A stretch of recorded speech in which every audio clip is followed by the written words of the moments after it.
Bienvenidas y bienvenidos a un episodio más de Narcomundo, el podcast. Gracias que nos acompaña en esta emisión en vivo. Si lo está viendo desfasado, también sea bienvenido. No olvide, por favor, suscribirse aquí al canal, activar la campana para que les llegue la notificación y sean los primeros en disfrutar de estas historias del mundo del AMPA. Ya lo refería bien mi colega y amigo periodista Jesús Lemus. Este es un espacio donde van a encontrar noticias que otros medios no le van a contar.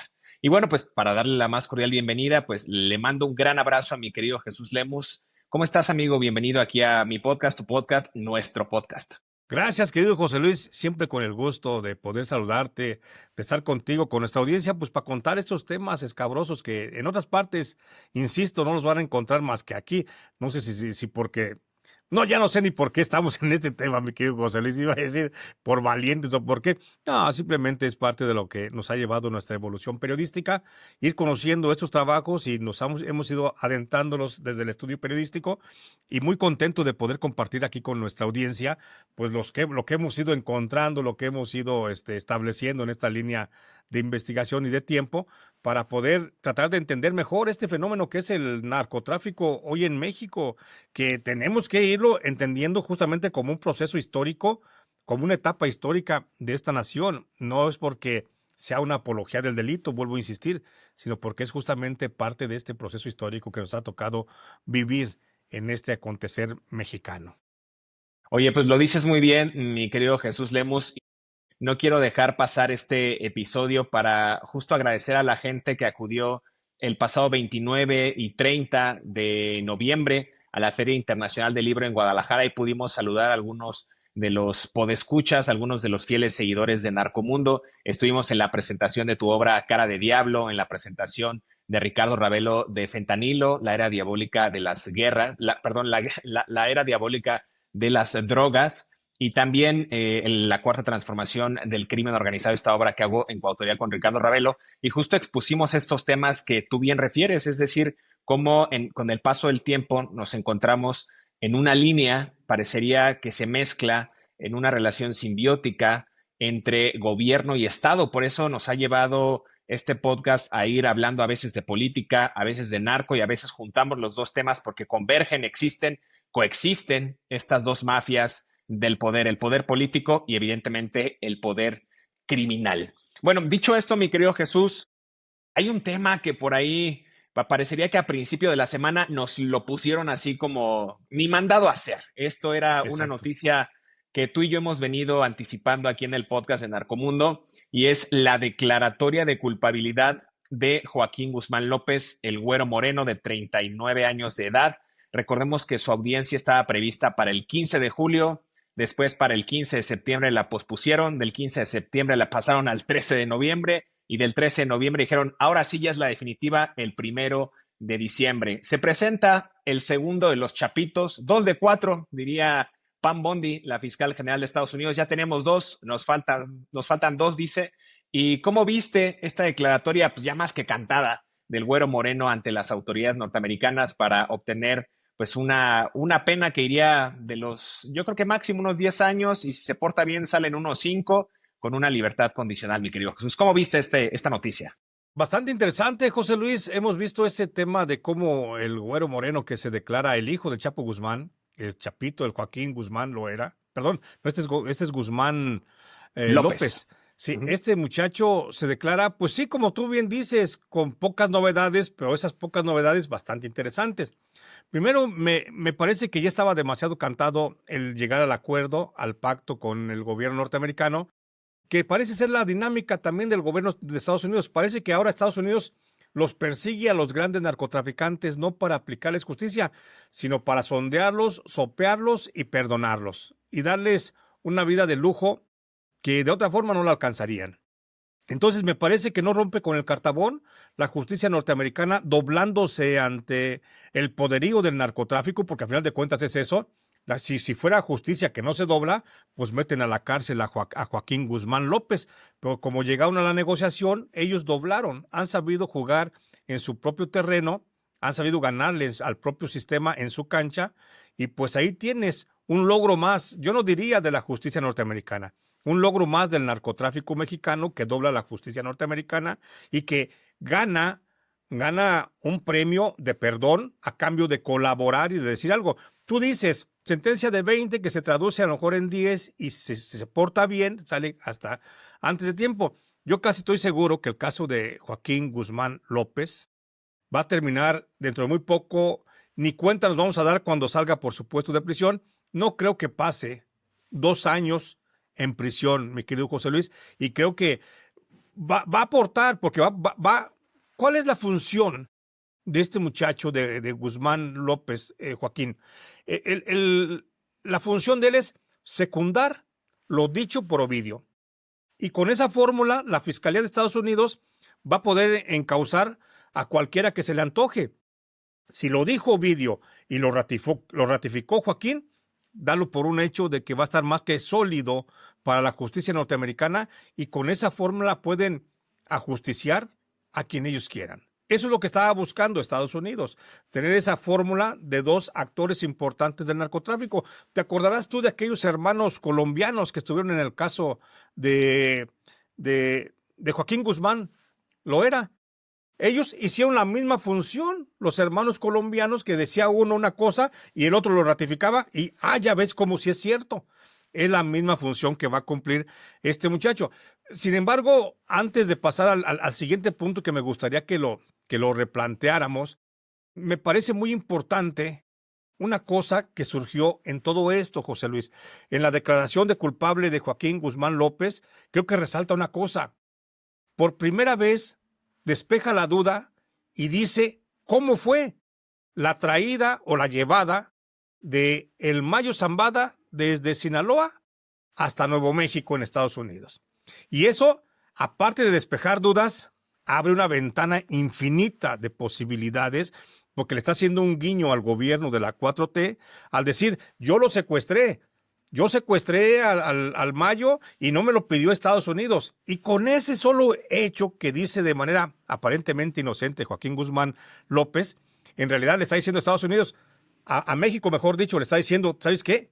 Tienes todas las herramientas legales con ello para poder extraditar, para poder repatriar, mejor dicho, a Ismael Zambada García, que es como lo ha estado reclamando el gobierno mexicano. Pero no me quiero adelantar mucho a este tema, mi querido José Luis, quiero que lo vayamos como peloteando, porque sé tú también traes ahí tu punto de vista muy, muy interesante.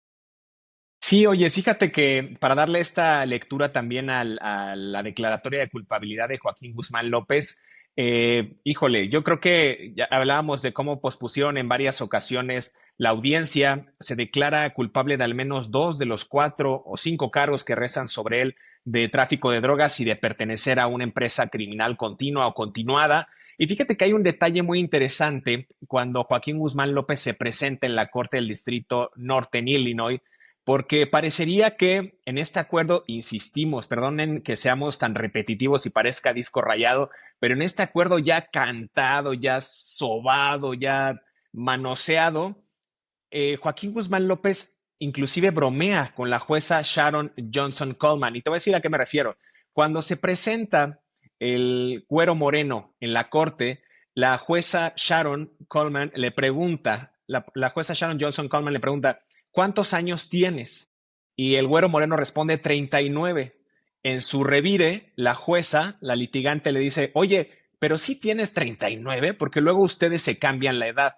Allí en ese momento en la corte hubo un intercambio como de sonrisas, un poquito pícaras, discretas, hasta como en forma de confidencia, que hace ver que en este aplazamiento de la audiencia, la jueza Sharon Johnson, me parece, estoy hablando desde mi punto de vista, llega a empatizar con el propio capo mexicano y tienen una especie de cercanía o de complicidad. Esto no significa que el gobierno de Estados Unidos le haya dado alguna, no sé, alguna prebenda o le haya dado alguna oportunidad, algún beneficio adicional que el que ya tenía Ovidio Guzmán López, que es la misma sentencia que le dan o le van a dar a Joaquín Guzmán López y el mismo criterio de oportunidad, como bien referías, emulando a estos narcotraficantes Pedro y Margarito Flores, estos personajes que igual fueron los primeros en traficar droga a Estados Unidos y que tuvieron nexos con el cártel de Sinaloa. Digamos que ahora en la versión más reciente, en la versión de estos jóvenes capos, pues ahora son lo equivalente a estos traidores Pedro y Margarito Flores del cártel de Sinaloa. Entonces, me parece interesante recalcar ese punto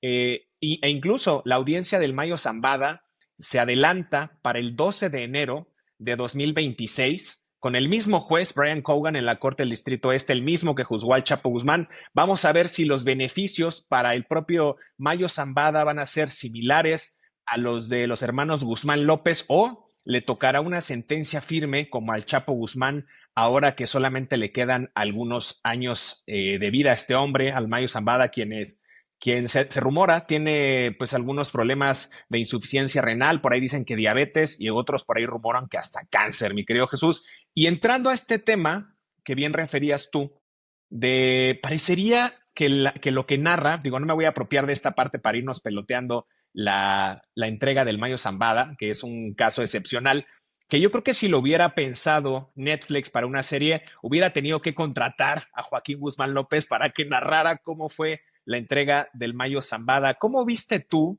esta explicación que hace Joaquín Guzmán López diciendo que pues prácticamente entregó al Mayo Zambada, lo citó con engaños a Huertos del Pedregal, después lo llevó a un cuarto donde lo encerró para tener una junta privada, pero en ese cuarto ya habían quitado el vidrio que iba de techo a piso y lo sacaron por ahí sin que nadie se enterara? Una jugada maestra, un engaño y por supuesto una traición del que fuera su sobrino, más bien su ahijado, porque era el padrino de bautizo, el Mayo Zambada de Joaquín Guzmán López, y también su ex socio criminal. Parecería sacado de la serie de Breaking Bad o de Narcos, pero esta vez pues sí fue real, ¿no? La ficción superó, la realidad superó por mucho a la ficción, mi querido Jesús.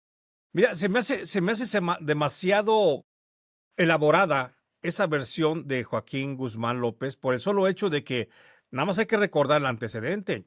Él dice, lo cité con engaños a que se vieran en tal lugar. Ok, pero el Mayo Zambada, con engaños o sin engaños, no viajó solo y no llegó solo al lugar. Hay que establecer también que yo veo un tanto difícil de que el Mayo Zambada hubiera caído en la trampa de decir, me está hablando mi ahijado, deja voy. Había grandes diferencias ya desde hacía tiempo entre el Mayo Zambada con Ovidio, con Joaquín, con los otros dos hermanos, Iván y Jesús Alfredo. Había mucha diferencia. Recordarás tú el caso, mi querido José Luis. ¿Cuál era la razón de esas diferencias? La razón es que al Mayo Zambada lo habían estado culpando desde el 8 de enero del 2016, habían estado culpando. ¿Y por qué es esa fecha? Porque fue cuando fue detenido por última vez Joaquín Guzmán Loera. Cuando detienen a Joaquín Guzmán, el 8 de enero del 2016, allá en Sinaloa, hay que recordar que esa entrega, los chapitos siempre se la atribuyeron al Mayo Zambada, porque el Mayo Zambada era el único que sabía la ubicación perfecta y exacta de Joaquín Guzmán Loera. Chapo. Entonces, cuando detienen al Chapo, el 8 de enero del 2016, tú recordarás que es cuando se da el rompimiento desde 2000, el rompimiento de los mayitos, perdón, de los chapitos con el Mayo Zambada. Entonces, desde entonces lo habían estado incluso insultando en redes sociales al Mayo Zambada, se burlaban de él. No voy a repetir los agravios que en redes sociales le dijeron, pero le dijeron de todo al Mayo Zambada. Entonces, yo no creo que el Mayo Zambada, tan de buenas a primeras, hubiese dicho, sí, ya me habla mi ahijado, voy a ver qué quiere. Yo siento que ahí está como muy fantasiosa la idea. Sin embargo, ahí cabe la posibilidad que no se ha dicho y que el Mayo Zambada llegó al lugar no a convocatoria de Joaquín Guzmán López, sino a convocatoria de Rubén Rocha Moya, que entonces, esto están omitiendo, que Joaquín Guzmán le pudo haber pedido el favor a Rubén Rocha para que trajera al Mayo Zambada a la reunión. Ahí sí sería más posible. Por eso Rubén Rocha llevó también a Melesio Cuen, un hermano político distanciado también de Rubén Rocha, y los dos hijos del Mayo Zambada, como para pedirle al Mayo, oye, ven y sé árbitro en esta diferencia que tenemos Cuen y yo. Solamente en ese caso hipotético, mi querido José Luis, es como cabe la posibilidad de que el Mayo Zambada se hubiese presentado a una reunión con el gobernador Rubén Rocha y con su otro hijo político, Melesio Cuen. Y solamente ahí cabe la posibilidad de que llegara el Mayo Zambada, pues solamente con una escolta muy discreta, 2 escoltas, que Melesio Cuen llegara también con una escolta, que el propio Rubén Rocha llevara también con una escolta. Solamente eso cabe la posibilidad. Y si en el lugar ya estaba Joaquín Guzmán López esperándolo, pues con un grupo de gatilleros, pudieron haber superado en número y en velocidad y en sorpresa a los otros que estaban arribando o ya estaban en el lugar. Entonces, es la única posibilidad. Ahora, Joaquín Guzmán dice, es que lo agarré, lo subí, lo esposé y lo llevé al avión en la camioneta. ¿Quién llevaba la camioneta? No eran hombres justamente de los Chapos, eran agentes de la DEA. Ahí es donde entraron los agentes de la DEA. ¿Estaban los agentes de la DEA en el lugar? Sí estaban en el lugar. Ellos son los que pudieron haberlo atrapado, detenido y sujetado, subido a la camioneta y llevarlo hasta el aeródromo de donde salió la aeronave. Ellos, agentes de la DEA, son los que pudieron haber dado algún tipo de droga, de tranquilizante, de sedante al Mayo Zambada para que hiciera el vuelo tranquilo, no hiciera aspavientos y llegara allá y detenerlo. Sí, la versión de Joaquín es muy clara, muy precisa, pero también déjame decirte, mi querido José Luis, que si encaja así como la estamos viendo, no tenía ninguna razón el Joaquín Guzmán López de decir que él había secuestrado. Él iba a una causa donde se iba a declarar que era responsable de tráfico de drogas a Estados Unidos y que era parte de una organización criminal. Y eso era todo lo que necesitaba saber la juez. La juez no tenía necesidad de decirle o de saber que había secuestrado al Mayo. Esa versión de decir yo secuestré al Mayo, yo me lo traje, máxime si no está considerada como un punto para hacer negociaciones con Estados Unidos, no tenía ninguna razón de ser, de decirse. Se dijo porque se quería hacer público el hecho y porque además con ello el Joaquín Guzmán López le está diciendo a la 4T, te lo voy a devolver, no te preocupes, el Mayo no se va a quedar en México, lo van a repatriar por este solo hecho porque me lo traje a la fuerza, porque tú vas a recordar el caso de Humberto Álvarez Machain, que, Correcto. que fue muy similar. Humberto Álvarez Machain, para recordarle a la audiencia, fue el médico que tuvo con vida a Kiki Camarena cuando lo estaban torturando y él le hacía transfusiones, él le ponía suero, él le daba medicamento para mantenerlo vivo, para que siguiera soportando la tortura. Entonces, ese caso, Humberto Álvarez Machain, después fue secuestrado por agentes de la DEA porque no había forma de llevarlo. Lo secuestran agentes de la DEA, lo presentan en una corte en Estados Unidos y lo procesan. Pero luego la Corte de Apelaciones, porque aquí la Suprema Corte de Estados Unidos dice que no importa si el acusado, el que llevan ante la Corte de Estados Unidos, es llevado a la fuerza o por las buenas. No importa, para ellos no. Lo que importa es que comparece ante la justicia. Pero en la Corte de Apelaciones se establece también el principio de que no puede ser alguien llevado en forma violenta ante una justicia o ante un tribunal norteamericano. Y por eso lo dejan en libertad a Álvarez Machain. Bueno, ese sería el antecedente básico para que ahora dejen en libertad de Estados Unidos y se lo entreguen a México al Mayo Zambada. Fíjate, con esta versión que tú das, mi querido Jesús, referente a la entrega del Mayo Zambada, Ricardo Ravelo y un servidor tuvimos acceso, perdón que haga el comercialazo, pero tuvimos acceso a una fuente interna del cártel de Sinaloa que está inscrito en el capítulo 10 de la obra La Cuarta Transformación del Crimen Organizado, este nuevo libro que estamos lanzando. Y allí esta fuente explica gran parte de lo que ya dijo Joaquín Guzmán López, pero narra detalles prístinos de cómo metieron a la cajuela al Mayo Zambada, cómo lo llevaron a toda prisa a esta pista clandestina en el Campo Berlín, en Nabolato, a unos 15, 20 minutos de ahí, donde este piloto, que ya hemos referido también en este podcast, el Jando, ya estaba esperándolo y hasta ese momento en que se llevan al Mayo Zambada, bueno, pues Melesio Cuen no había sido ultimado, según este personaje al cual tuvimos acceso. Hay en verdad una serie de inconsistencias del propio gobierno estadounidense que dice que ellos no tenían conocimiento que iban a llevar al Mayo Zambada en contra de su voluntad y que no era parte del acuerdo, pero sigue habiendo un sinfín de preguntas en torno al caso del Mayo Zambada y su secuestro. El avión, la matrícula del avión, la bitácora de vuelo, el nombre del piloto, nunca hubo respuesta a esas preguntas. Disculpen que sea muy escéptico, pero para hacer esta operación e inclusive utilizar el espacio aéreo mexicano y estadounidense, sabiendo cómo es Donald Trump, un avión de estos que no tiene ni siquiera una bitácora ni tiene registro, lo hubieran derribado en el instante en que pues volara sobre territorio norteamericano. Es decir, hay una clara intención del gobierno de Estados Unidos de desligarse de este secuestro que fue planeado, como dices tú, por autoridades norteamericanas y con la ayuda de Joaquín Guzmán López. ¿Por qué? ¿Por qué digo esto? Porque ya habían el gobierno de Donald Trump exigido, recién entró la administración de Claudia Sheinbaum, 29 capos que expulsaron, que no respetaron el acuerdo de extradición e inclusive muchos de los juicios de amparo que habían promovido personajes como Rafael Caro Quintero, recordemos que tú lo has documentado muy bien aquí, Jesús.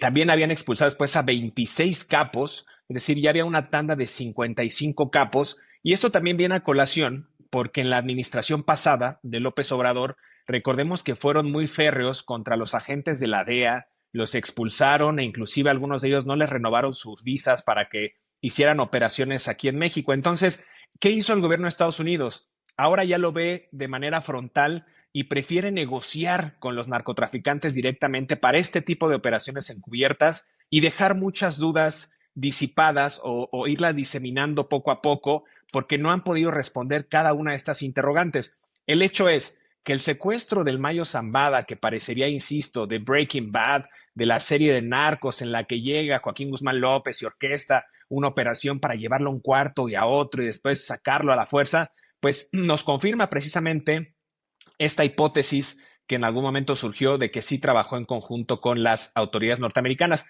Y nada más para darles un poquito de spoiler de lo que van a encontrar en el libro de la Cuarta Transformación del Crimen, este personaje, este informante que fue muy allegado a los Chapitos y que mencionamos en el libro, nos da cuenta de para qué fue citado y tiene mucho que ver con lo que refería Jesús Lemus, por qué fue citado Melesio Cuen a esa misma finca en la que estuvo citado en su momento Rubén Rocha Moya y en la que sí asistió el Mayo Zambada. Bueno, había diferencias entre Joaquín Guzmán y el Mayo Zambada, sí las había. Había diferencias entre Melesio Cuen y Rubén Rocha Moya, sí las había, y entre ellos iban a mediar una paz e inclusive iba a haber pues un estate quieto para algunos de ellos. Con lo que no contaban era que Rubén Rocha Moya, de acuerdo a algunos audios que vamos a difundir muy pronto, mi querido Jesús, la próxima semana, de acuerdo con algunos audios, Rubén Rocha Moya no asistió al lugar porque declaró que tenía un compromiso, aunque nunca pudo comprobar, eso sí, que viajó a Los Ángeles, California, como él había sugerido.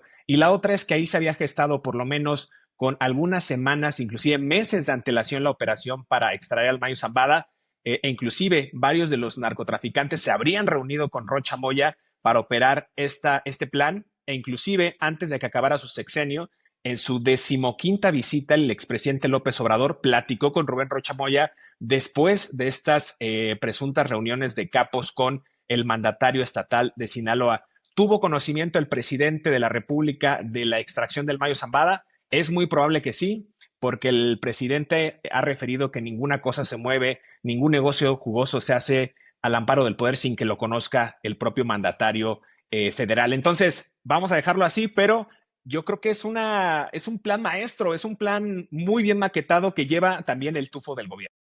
Fíjate que le estás agregando justamente ese otro ingrediente, mi querido José Luis, el de qué tanto sabía Andrés Manuel sobre el proceso, sobre el plan para entregar al Mayo Zambada y qué tanto también se cayó y qué tanto pudo haber operado para favorecer, por un lado, a la familia de Joaquín Guzmán Loera.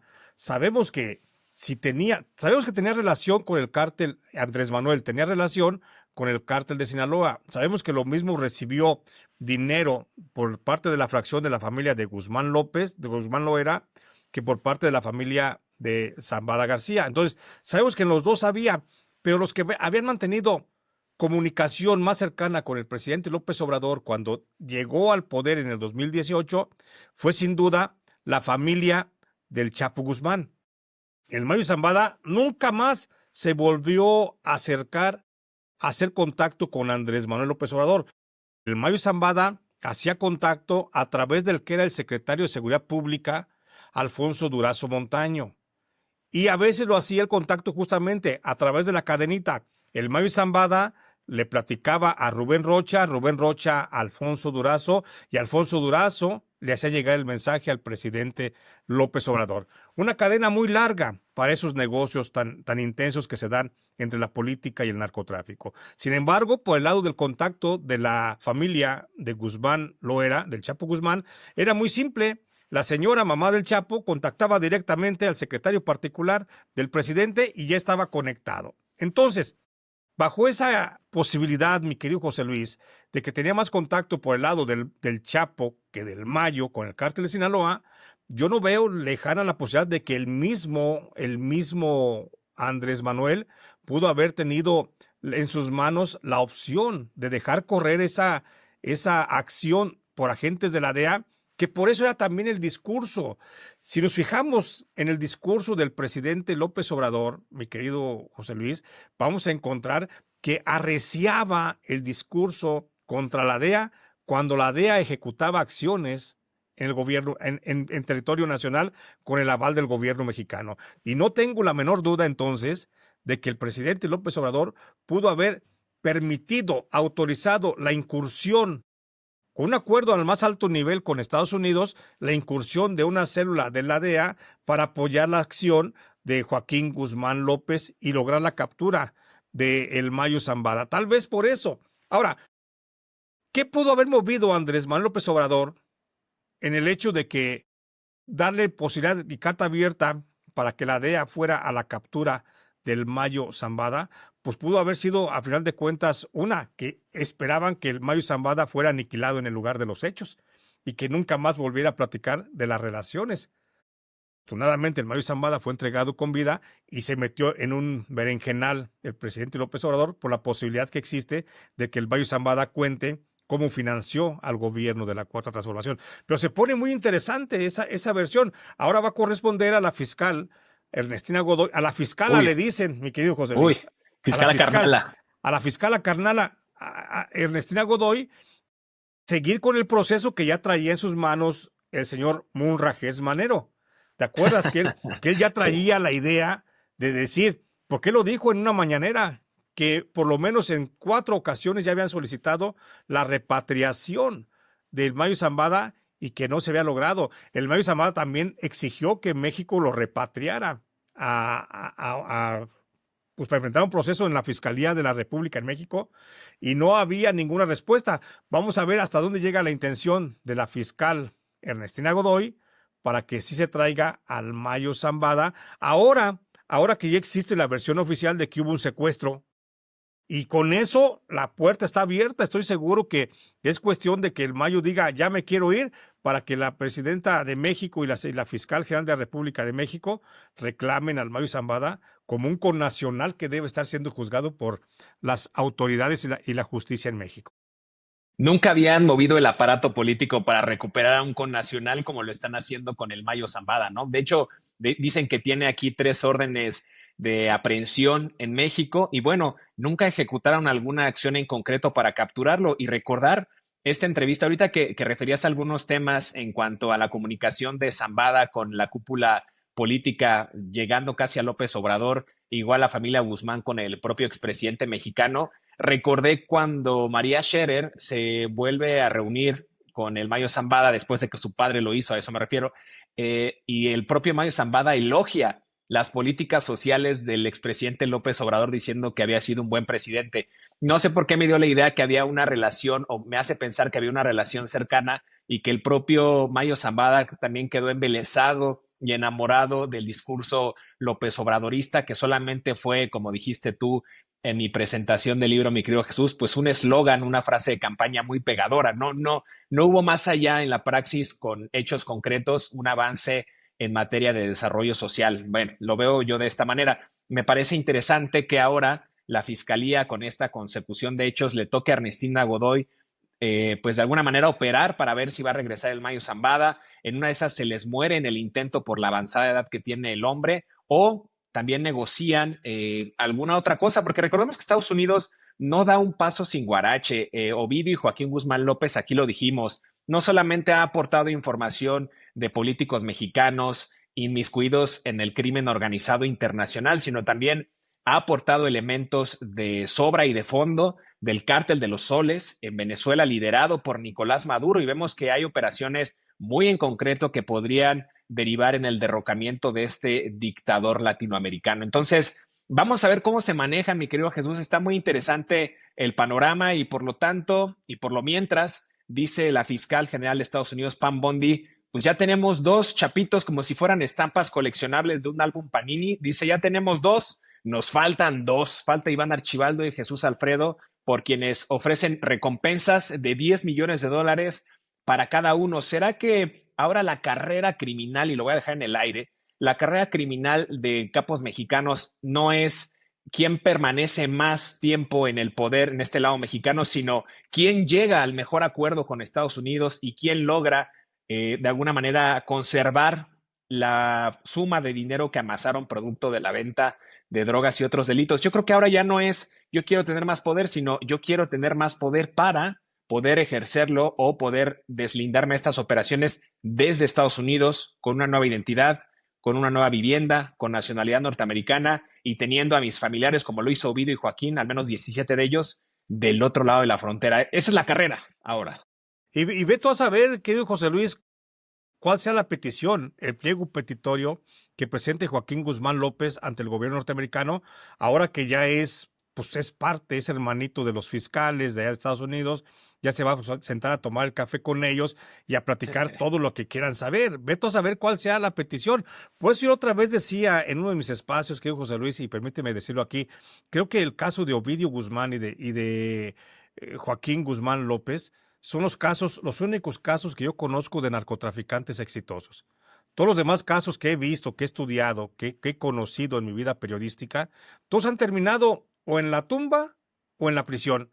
Y estos son los dos únicos narcotraficantes que han terminado, fíjate, el Ovidio Guzmán, con una identidad nueva en Estados Unidos, con 17 de su círculo familiar, así de fácil, 17, con el estatus de asilado político, con la marmaja, con la lana que le generó el negocio sucio del narcotráfico, perdonado de todos los secuestros, los homicidios, las desapariciones, todo lo que pudo haber hecho, perdonado, con una vida sumamente tranquila en Estados Unidos, garantizada de por vida los últimos días de su vida, sin mayor alteración, nada más porque fue un capo que le supo jugar a la justicia norteamericana, la dobló en su propio juego y hoy vive de lo que estoy seguro que ni el empresario más poderoso de México puede vivir como ahorita puede vivir Ovidio Guzmán, sin preocupación, que puede andar por la calle con identidad nueva. Beto a lo mejor ya se hizo alguna que otra cirugía para garantizar de que no lo vayan a conocer, a estar por allá, te digo,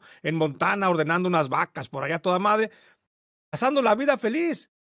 ¿Y qué va a hacer Joaquín Guzmán López? Lo mismo. ¿Y qué les va a decir? Lo que quiere escuchar el presidente Donald Trump. Es lo que les va a decir. Oye, es que ¿por qué? Hay que recordar ahorita que hablabas de Maduro, ¿por qué? ¿Por qué a Joaquín Guzmán López y a Ovidio Guzmán López la justicia norteamericana les ha sido tan favorable? Porque le pusieron en bandeja de plata a Venezuela. Le dieron el argumento perfecto al presidente Trump, diciéndole que el cártel de los soles era el que le daba cocaína, le vendía cocaína al Sinaloa y que era la conexión y que ellos son los productores más importantes de la cocaína que se trasiega desde México a Estados Unidos. Ese fue el argumento que se le dio a Trump, porque Trump no va por la seguridad regional, no va por los narcotraficantes.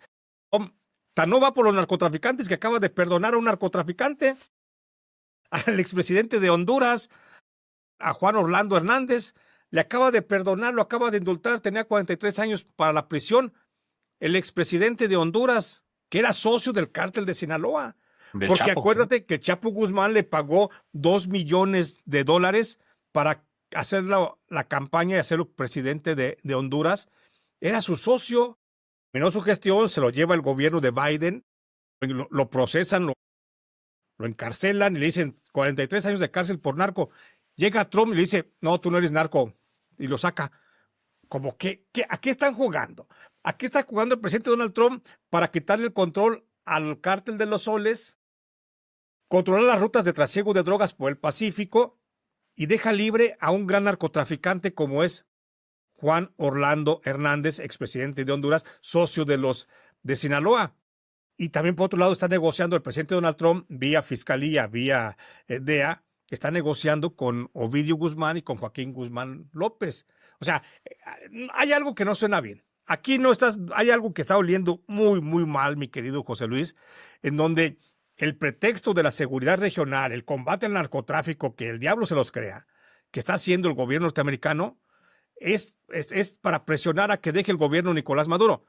Quieren acabar con Venezuela porque les interesan los recursos naturales de Venezuela. Quieren el petróleo, quieren el litio, quieren las minas, quieren todo eso. Entonces, y eso se lo puso Ovidio Guzmán, se lo puso en bandeja de plata al gobierno norteamericano y dijo, sí es cierto, aquí está el pretexto mejor que podemos tener para ir por Honduras, el narcotráfico. Gracias, señor Ovidio. ¿Qué quieres? ¿Un monumento en Washington? Con mucho gusto te lo hacemos, cabrón. ¿Sí? Lo que pida, por eso están pidiendo lo que ellos quieren. Están sacando a la familia, creo que hasta el perro se llevaron ahora que se fue la gente de Ovidio. Y es en serio, es en serio, creo que hasta el perro se llevaron. A rato en Chicago o Nueva York va a haber una calle que se llame Ovidio Guzmán Drive Ándale. o Joaquín Guzmán Boulevard o algo así, porque sí lo veo muy, ¿cómo decirlo? Junto con pegado, el gobierno de Estados Unidos tiene una Sí, buena relación con los capos sinaloenses y les dio justo lo que dices, el pretexto perfecto para ir a Venezuela y claro. capturar a Nicolás Maduro y al segundo, a Diosdado Cabello. Y se nos está escapando algo y lo voy a ligar con el tema decía yo en la presentación del libro de la 4T, del presidente de todos ustedes, del expresidente de todos ustedes. Yo creo que la captura eventual o el derrocamiento, que ya está más que cantado, de Nicolás Maduro, no es más que, yo creo que el gobierno de la supuesta cuarta transformación no lo está viendo, pero creo que la caída de Nicolás Maduro es la antesala del posible juicio o investigación más a fondo de Andrés Manuel López Obrador. Yo creo que esta investigación, si logran corroborar todo lo que está diciendo Joaquín y Ovidio Guzmán López e inclusive los datos que pueda aportar el Mayo Zambada en contra del régimen venezolano, no solamente va a abrir una investigación en torno a las complicidades del cártel de los soles, sino el vinculamiento del cártel de Sinaloa y sus principales actores políticos que se vieron involucrados en esta trama criminal. Yo creo que también, insisto, es la antesala de una investigación en contra del expresidente Andrés Manuel López Obrador. Yo creo que por ahí va la tirada y recordarle al auditorio que regresó el expresidente López Obrador a la escena pública presentando un libro, curiosamente el mismo día que se iba a declarar, un día antes de que se declarara culpable Joaquín Guzmán López. Parecería que no hay mejor timing para esto que los que tienen la clase política criminal en México. Y regresa López Obrador, mi querido Jesús, a reserva de que quieras agregar algo al caso de Joaquín y Ovidio Guzmán López, regresa al ojo público para promocionar este libro llamado Grandeza, y por ahí lanza el propio exmandatario 3 razones por las que saldría a la calle en caso de, uno, si hay atentados contra la democracia, para defender a su hija política, a Claudia Sheinbaum, ante un intento de golpe de Estado o acoso político. Yo no vi que saliera a la calle cuando un supuesto acosador la increpó cerca de Palacio Nacional, que hasta resultó en una denuncia de agresión sexual. Y bueno, proteger la soberanía nacional.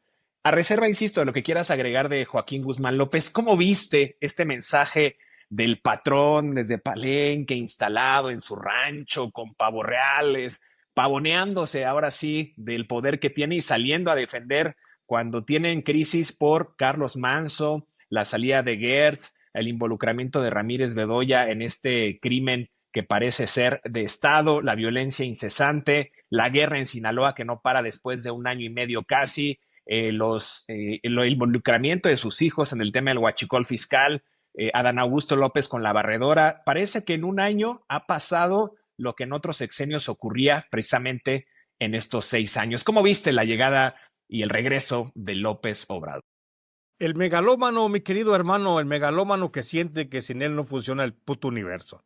Entonces este güey piensa que pues, él necesita el control, o sea, es tanta su necesidad de poder que estaba que se las quemaba y no se aguantaba, no se aguantaba. Sí, una escenografía muy bonita, muy al estilo de José Mujica, mi querido José Luis, que Claro. quiere emularlo, pero aquel cabrón sí era honesto, pues, por lo menos, ¿no? El José Mujica, que en paz descanse, pues sí era un personajazo y sí era alguien de reconocerle, porque sí no tuvo ambición. Este güey da la finta de, hay un Pepe Mujica, pero multimillonario en dólares, el cabrón. Entonces, oye, ahí sí la gallinita, ¿no? Esa gallinita, ¿cuánto costará? O sea, a como ahora tasa su vida, pues varios millones de dólares, sin duda alguna, ¿no? Entonces, sí, el megalómano que siente que sin él no va, pero que a la vez, fíjate, en el afán de poner un orden, de decir, ya se me está descomponiendo aquí, ya hay rebelión en la granja, en lugar de hacer eso, viene y achica a su ahijada política, pues, a Claudia Sheinbaum, porque lo único que está demostrando es que, pues, no puedes, hija, no puedes con el paquete, y entonces él hace el amago, dice, voy a salir a la calle solamente si hay un fraude. ¿Cómo va a haber un fraude? Pues si no tienes un INE ya a tu modo, ¿por qué chingados va a haber un fraude? O sea, Sí. solamente que haya un golpe de Estado. Ah, chingado. Pues como un golpe de Estado con una presidenta que tiene el 980,000% de popularidad. No manches, o sea, ¿cómo? O sea, los argumentos que establece López Obrador son muy altos, como siempre lo hace él. Pone estándares muy altos para no llegar a ellos y no cruzar esa línea que no quiere cruzar, porque López Obrador no quiere salir a la calle. No quiere salir a la calle y no quiere salir a la calle porque las mentadas de madre van a estar, pero sabrosas. ¿Te acuerdas de que él cuidaba la investidura presidencial? Por eso no iba a ver los damnificados de allá de Acapulco. Ahora que no tiene investidura presidencial, ¿por qué no sale? Es culo.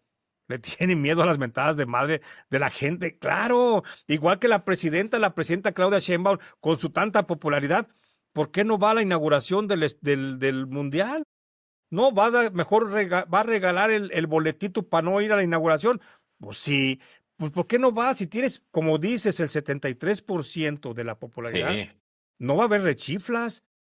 Los vivas van a sofocar las rechiflas que surjan en el estadio, pero no lo quieren. O sea, y este caso de Andrés Manuel López Obrador, que va ligado a lo que estamos hablando, ¿eh? No piense que ya nos pasamos a hablar de la política. Pero es que cuando hablas de política tienes que hablar de la cuarta transformación porque es el brazo político del narcotráfico. Totalmente. Sí, y en este caso, Andrés Manuel López Obrador saliendo a la palestra pública un día antes de que salga este Joaquín Guzmán López a declararse culpable y socio para ser testigo de Estados Unidos, pues también está mandando un mensaje como que no, yo estoy tranquilo en mi rancho, no pasa nada, lo que digan lo van a decir, pero yo mírame, aquí estoy tranquilo escribiendo mis libros y la chingada, pero fue un mensaje que le mandan pues a la subespecie de guindas que andan por ahí por todas partes, ¿no? Entonces, sí, es como una especie de tranquilizadora, mi querido José Luis. Fíjate, ahorita que hablas sobre este golpe de Estado, déjame pensar mal y provocarte a ti y a la audiencia. Habla de defender a Claudia Sheinbaum ante un intento de golpe de Estado o acoso político. Recordarle a la gente que el golpe de Estado se orquesta desde adentro del gobierno y quienes lo hacen en la mayoría de las ocasiones, pues el ejército. En este caso, la Secretaría de la Defensa Nacional es la secretaría consentida o fue la secretaría consentida por López Obrador. Tren Maya, Dos Bocas, Aeropuerto Felipe Ángeles, obras públicas, puentes, carreteras, hospitales, llévele, llévele. Todo esto era parte de las concesiones que recibió el propio ejército mexicano. Ahora bien, déjame pensar mal, insisto. ¿Será que en un desvarío, en un desdén, en una ambición, en este plan transeccional ambicioso que tiene López Obrador, sería él capaz de orquestar un golpe de Estado para quitar a la presidenta Claudia Sheinbaum en caso de que no le sirva o siga afectando sus intereses? Es decir, si se ven manchados sus hijos, que no pueden estar más manchados, Andy López, que no le gusta que le digan Andy, sus hijos, o sus otros hijos, sus otros vástagos, su gente más allegada, Adán Augusto, ¿Crees que llegaría hasta esa megalomanía? Porque se habla, déjame provocarte, que Claudia Sheinbaum no va a terminar su sexenio. Lo ven muy lejano. Analistas políticos coinciden que hay una andanada y un brazo fuerte, operativo y ejecutor al interior de Morena que sigue fielmente lo que dice López Obrador e instrucciones desde Palenque en Chiapas. ¿Ves posible un golpe de Estado orquestado desde la propia sillita de madera de Palenque, o ves realmente que la presidenta tiene la oportunidad en 2027 de consolidar, lo hemos dicho aquí, su partido político y quitarle algunas piezas clave a Morena y ahora sí adquirir una presencia política y una, pues sí, una presencia política distinta que no le haga sombra a López Obrador? ¿Cómo lo ves? Creo, José Luis, yo veo que si el golpe de Estado es dictado por Andrés Manuel López Obrador, sucede. Andrés Manuel tiene el control de las fuerzas, de las fuerzas armadas del país, de la Secretaría de la Defensa Nacional, por un solo hecho, porque Andrés Manuel le dio, en primer lugar, rescató al general Cienfuegos de las garras del narcotráfico, no, de las garras de la justicia norteamericana cuando era acusado, como es, de narcotraficante.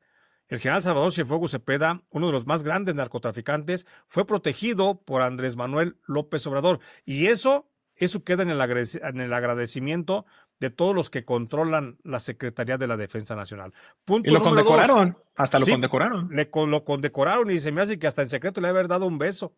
Sí, en lo oscurito allá. Entonces, el caso es que el tema lo salvó al general Cienfuegos. Punto número dos, cuando López Obrador había dicho que a los militares los iba a devolver a sus cuarteles, los mantiene, institucionaliza su presencia en la calle y les da negocios a Dios dar.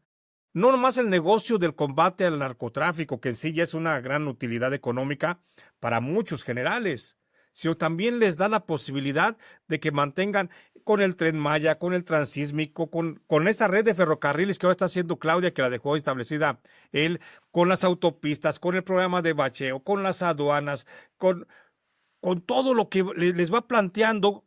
Una aerolínea les dio, mi querido José Luis. Sí. Entonces, los militares están contentos. Por supuesto que si Andrés Manuel López Obrador dice bailen, bailan todos los cabrones militares, todos los generales, pero en putiza. ¿Por qué? Porque además es una pieza clave fundamental en la Sedena, Salvador Cienfuegos Cepeda.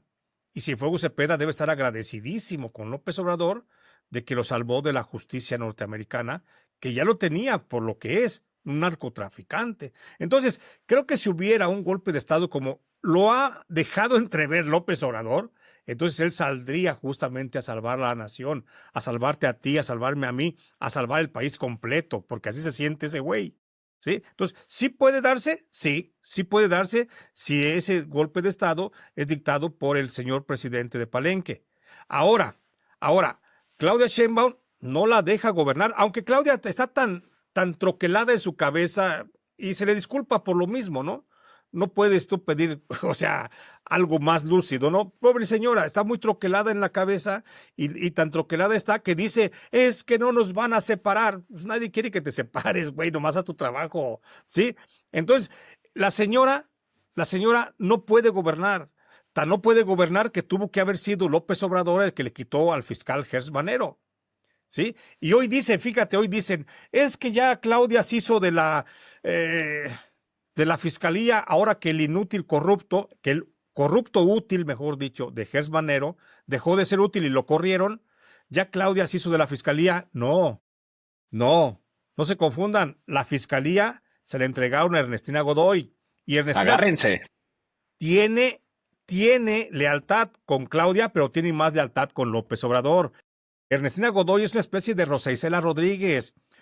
10% de capacidad, 90% de lealtad. Mira, el control es de López Obrador en la fiscalía, que a Claudia ha tenido que meter sus propios elementos para tener presencia en la fiscalía de Ernestina. Por eso Omar García Harfuch designó a dos de sus más cercanos colaboradores como titulares de dos áreas concretas fundamentales: la Fiscalía de Combate a la Delincuencia Organizada y la Policía o la Agencia de Investigación Especial. ahí pusieron a 2 hombres claves de García Harfuch que atienden a los intereses de Claudia, porque Ernestina Godoy no atiende a los intereses de Claudia. Si Ernestina atendiera a los intereses de Claudia, no hay necesidad de que le metas 2 cuñas en la FEMDO y en la agencia de investigación. Entonces, Ujú. la fiscalía está bajo control de la señora Ernestina Godoy, que por cierto, la señora Ernestina Godoy, en su toma de protesta como fiscala general de la República, dijo que no iba a permitir más impunidad, y al primer güey que abraza es a Dan Augusto López Hernández. Qué imagen, qué Dijo, imagen esa. ¿qué imagen? Abrazando al pinche corruptazo, al Genaro García Luna de la Cuarta Transformación, al señor Adán Augusto López Hernández. Entonces dices, entonces, ¿en dónde están? O sea, ¿de veras piensan que el pueblo mexicano es tan pendejo? ¿De veras piensan que nosotros somos tan pendejos como para decir, primero, Cristina Godoy sale producto de un montaje, de un circo? Ah, el Senado abre una convocatoria para que se suscriba todo el que quiera hacer. Ahí van 43 güeyes, bueno, 42, 43 con ella. Y se inscriben. Y luego el Senado, van a elegir a los mejores perfiles, eligen 10 y ahí va Ernestina Godoy. Se lo mandan a la presidenta y la presidenta devuelve una terna con Ujú. Ernestina Godoy. Y es Ernestina Godoy. Ay, no mamen. O sea, no sé cómo llamarle esa estupidez, mi querido José Luis. Digo, no sé, yo sé que aquí nos están viendo un chingo de chairos, ¿no? Y que pues han de traer su para que se le pongan pues en el chiquirrín, ¿no? Porque les debe estar ardiendo esta chingadera. Entonces, a mí me enternecen los guindas. Me enternecen de veras, porque digo, una subespecie como esa, después de abajo de portar el chalequito guinda, lo que sigue es ser Australopithecus, mi querido José Luis. Por eso me encanta la subespecie esa. Oye, pues ya con esa descripción creo que queda más por sentado que esta subespecie, como le llamas tú, no entienden y decirles esta frase que les cala y que ellos a veces ocupan, pero ese es disfrutar lo votado, ¿no? Disfruta lo Sí, votado porque sí, no entienden que no entienden. O sea, esto que no, mencionas tú es una broma. Presentar sí. una terna de 43, llevar una selección de 10 y luego la presidenta manda una selección especial y al final vota el Senado, que es Ernestina Godoy, puta, y al final Ernestina diciendo no va a haber impunidad y abraza a Dan Augusto López es en verdad de risa. Vemos que ahora salen fortalecidos estos personajes que reviven como si fuera un zombie. Adán Augusto López tiene por ahí un caminar todavía político, pero sigue siendo al final del día un cadáver. Y mencionar que las cosas se van a poner aún peor, mi querido Jesús, y que también, ya para ir cerrando el podcast, va a haber un cambio o va a haber varios cambios en el gabinete de la presidenta Claudia Sheinbaum y es muy probable que muevan a Omar García Harfuch de la Secretaría de Seguridad Ciudadana a la Secretaría de Gobernación. Ha habido por ahí inclusive algunos videos que se han expuesto en redes sociales donde a ver, está Omar García Harfuch sentado en una cafetería y llega una persona a abordarlo y hacerle una broma en inglés, preguntándole que si habla inglés y bla, bla, bla. A ver, un montaje de Omar García Harfuch en una cafetería. Nunca te vas a encontrar a Omar García Harfuch en No, una cafetería, en el aeropuerto, en las tortillas, no, caminando no. en Reforma, no. O sea, este personaje no se deja ver, este personaje está más que cuidado y tiene obvias razones por las cuales está siendo vigilado por sus propios elementos de seguridad y del propio Estado mexicano. Entonces, lo van a cambiar y yo en mi hipótesis de esta revisión política también, política criminal, lo van a cambiar porque las cosas se van a poner aún peor en tema de seguridad. Se avecinan las elecciones intermedias del 2027 y recordemos que México tiene esta mala costumbre, estas malas prácticas de que en campañas se asesinan a candidatos, se llega a un nuevo reordenamiento criminal y hay otra vez estas incidencias delictivas en torno a quién va a dominar los terrenos de los cárteles de la droga en Sinaloa, en Durango, en Campeche, en Baja California, en Chihuahua, donde va a haber elecciones en algunos de estos estados. Omar García Harfuch es la pieza, el delfín de Claudia Sheinbaum y lo quiere proteger, lo quiere cambiar de secretaría para que no le lleguen los madrazos a él y de alguna manera exponerlo en 2030 para ser quizás el candidato favorito de Morena o del partido que ella está fundando y que va a obtener ya el registro ante el Instituto Nacional Electoral, mi querido Jesús, para ir cerrando el podcast. Sí, claro que sí, José Luis. Y la verdad es que me dejas la obligación de preguntarte. Suena interesante porque sí coincido contigo de que Omar García Harfuch es un hombre que están cuidando demasiado, es un hombre que es de las preocupaciones de Claudia Sheinbaum porque es el candidato natural del equipo de Claudia Sheinbaum. Y no suena mal Omar García Harfuch, que ha tenido sus defectos, sus errores en la conducción de la política de seguridad pública, es cierto, pero puede ser una especie, si tuviera ideología, porque yo no le conozco una ideología política a Omar García Harfuch, si tuviera ideología y que pudiéramos ver hacia dónde se desplaza, yo creo que se desplaza hacia un centro derecha. Yo no creo que sea de izquierda Omar García Harfuch, con todo No. respeto. Para ser considerados, yo le daría el beneficio de la duda con centro derecha, incluso hasta derecha, pues él empató muy bien en algún momento, hasta cariñosamente con la hija del empresario Ricardo Salinas Pliego, con Ninfa Salinas Sada. Entonces, empataron muy bien. No creo que la señora hubiera andado con un comunista, ¿no? No creo. Entonces, creo que debe de empatar su idea como por el lado de la derecha, y está bien. No es que yo piense que los derechos sean mejor, pero el caso es que puede ser que sí sea un buen candidato. Aquí la gran pregunta, y lo ideal es que a Omar García Harfuch sí lo estén pensando ya en colocar en la Secretaría de Gobernación, pues para que se vaya dando ya sus quebones, se vaya ya adentrando en la gobernanza del país, que vaya entendiendo que la política, que hay problemas aparte de los de seguridad pública, que hay otro tipo de problemas social, religiosos, políticos, o sea, que vaya entendiendo ese gran mundo que le falta por conocer dentro de la política, se aspira a gobernar. Pero aquí la gran pregunta es, ¿quién podría suceder a García Harfuch en la Secretaría de Seguridad Pública? Yo no veo cuadros dentro del actual gobierno como cuando, por ejemplo, estaba Rosa Isela. Cuando estaba Rosa Isela, pues ahí tenías a un subsecretario, Mejía Verdeja, que se veía muy bueno también en el tema, ¿no? Y había quien lo supliera, pero Omar García Harfuch ha sido tan absorbivo en su gestión como secretario que no ha compartido el poder con nadie. Y entonces no hay un segundo que digas puede mantener el control de la seguridad si no está Omar García Harfuch. Aquí la pregunta es, ¿en quién piensas tú que podría suceder a Omar García Harfuch, mi querido José Luis?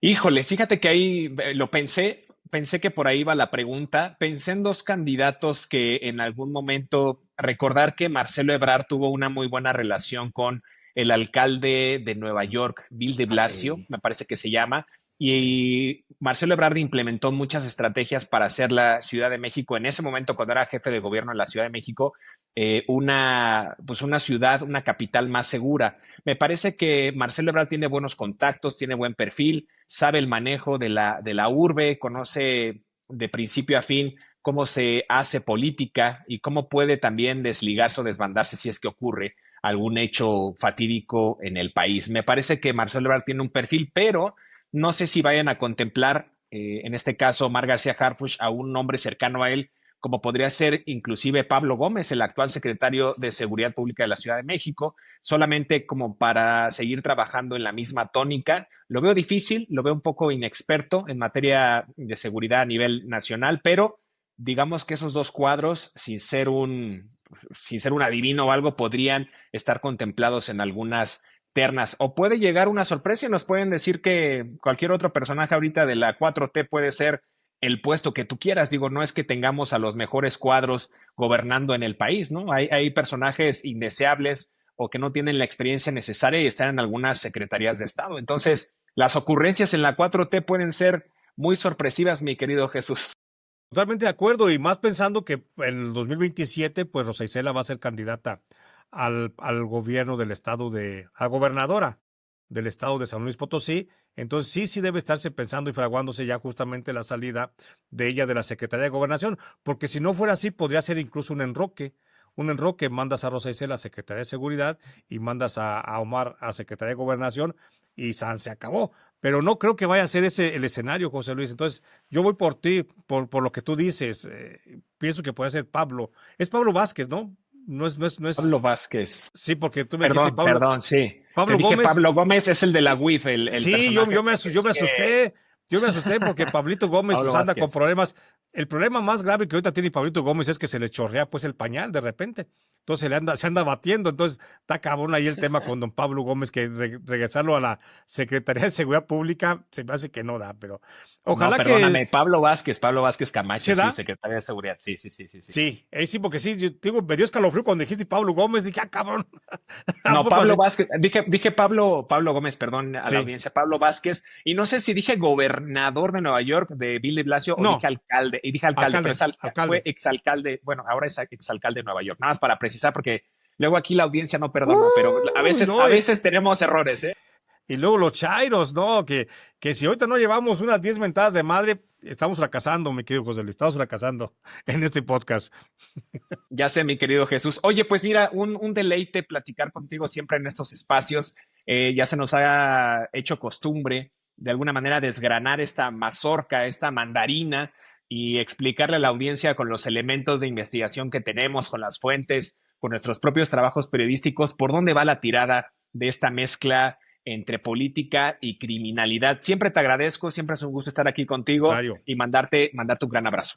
Al contrario, querido José Luis, siempre el gusto es para mí estar contigo en este tu espacio, mi espacio, nuestro espacio, en donde nos juntamos cada 8 días para vernos y platicar y seguir para adelante revisando estos temas que no se ven en cualquier parte. Muchas gracias, muy agradecido, José Luis. Te mando un gran abrazo. No olvide, por favor, descargar y comprar los 2 libros más recientes de Jesús Lemus, La Guerra del Litio, publicado por Penguin Random House, y la nueva edición de Cara de Diablo de editorial. ¿Me recuerdas la Fondo editorial? blanco, Fondo Blanco, iba a decir fondo editorial blanco. blanco, pero Fondo Blanco. Fondo Blanco para que usted lo adquiera, ya está en librerías y también en formato digital. E invitarlos también a que compren mi más reciente obra, La Cuarta Transformación del Crimen Organizado, que elaboré en coautoría con Ricardo Ravelo. Ya está en librerías, en Gonville, en Porrúa, Fondo de Cultura Económica, y en librerías Gandhi. Ahí lo encuentran, y próximamente en formato digital. No olviden suscribirse aquí al canal, activar la campana, comentar, porque así llegamos a más gente, darle like. Y recuerde que estos episodios de Narcomundo están en este canal de un servidor, José Luis Montenegro, y también los puede encontrar en el canal de mi querido Jesús Lemus, quien a diario, lunes a viernes, hace su revisión de los temas del acontecer nacional, revisa el periodismo en su postmortem informativo en punto de las 9 de la mañana. Sígalo ahí, por favor, suscríbase, y nos escuchamos en la próxima emisión de Narcomundo. Muchas gracias.